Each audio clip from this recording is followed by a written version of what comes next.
Senator, I want to ask you about something here at home. You also introduced a bill to limit terms to 2 6-year terms in office for senators.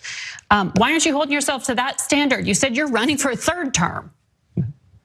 Well, listen, I'm a passionate defender of term limits. I think that Congress would work much better if every senator were limited to 2 terms, if every House member were limited to 3 terms. I've introduced a constitutional amendment to put that into the Constitution. But you're still running. And if and when it passes, I will happily comply. I've never said I'm going to unilaterally comply. I'll tell you what, when the socialists and when the swamp are ready to leave Washington, I will be more than happy to comply by the same rules that apply for everyone. But until then, I'm going to keep fighting for 30 million Texans because that's the job they've asked me to do. I think you heard me ask if you're running for president. I'm running for re-election to the Senate. Okay. There's a reason I'm in Texas today. I'm not in Iowa, I'm in Texas, and I'm fighting for 30 million Texans.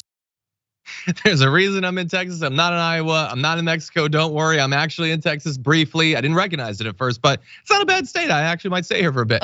Anyway, so Margaret Brennan asking a good follow-up. It's good, you know, like you say, you want to cap it at 2 terms, but you're running for a 3rd term, notably.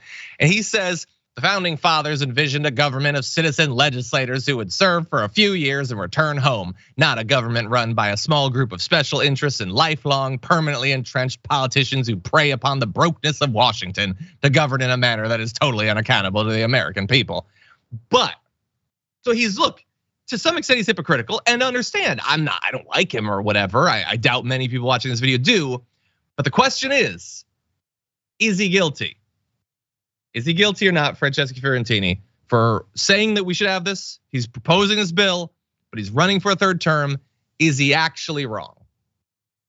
Yeah, but like he's no more wrong than most senators and honestly elected politicians who are like, we gotta get rid of campaign finance and all this dark money. And ooh, thank you, yeah.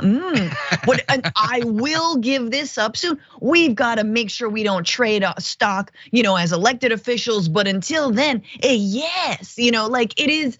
So of course he's hypocritical, and I just love that. It's just so perfect because it shows you, like many politicians, they're just about grandstanding BS. They're just about what's on paper. We just talked about Trump saying he's the peace candidate. It's absolutely just to find a little angle, just to say he's anti-establishment when you love the establishment. You wouldn't thrive anywhere else. First of all, it's the last place you can get elected. The last place you can find a job is in the Beltway. And yeah, there he goes again. And I really just want to say, John, your impression is so good, but you need it's a little more sing-songy and like performative, like 3rd grader at a like Christmas pageant. I'll work on it. Work on it. I like, that's probably the first time I've tried to do it. So, it's a work in progress. No, but I think it's very good. It's a little high, I like that. Yeah, that's not bad. It's better, yours is better than mine. Sometimes you need a prop to sell it. Like if I could get a possum and just like strap it to the bottom of my face, I think that would really, then you'd hear it, Totally. Anyway, look, I'm gonna say not guilty. What? I don't like him, but unilateral disarmament I think can be important in some cases. In this case, him resigning would not convince other people to resign. So in theory, to wage this war, he has to be in office. So look, I think he's wrong in general. I think term limits, I go back and forth. Right now, I think they're pretty stupid, actually. I don't think there are a lot of structural issues with their politics. I think that is one of the least problematic. But anyway, I don't think that he should be required to resign when he still in theory needs to be able to persuade people and blah, blah, blah. So I'm gonna give him a pass. John, you could smile and say it.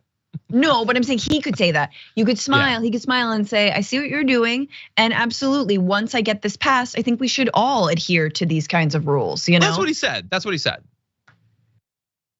Okay, I thought he said like you're so in your lib bubble. I am. And your bias castle that you won't even give him the time of day. I heard him say once the swamp clears, once the others resign. I think he said once it passed. He says constitutional impression once he gets it done. All right, fine. Anyway. Fine. Okay, so we'll see. We'll debate him more in the future. By the way, Kyle says John's impersonations best to worst. Mitch McConnell, Ted Cruz, Donald Trump. Shots fired. Jeez. So my Mitch McConnell's better than yours. Maybe we'll have to have a Mitch off. Okay, we're gonna prep for it. We're gonna do our best, Mitch McConnell.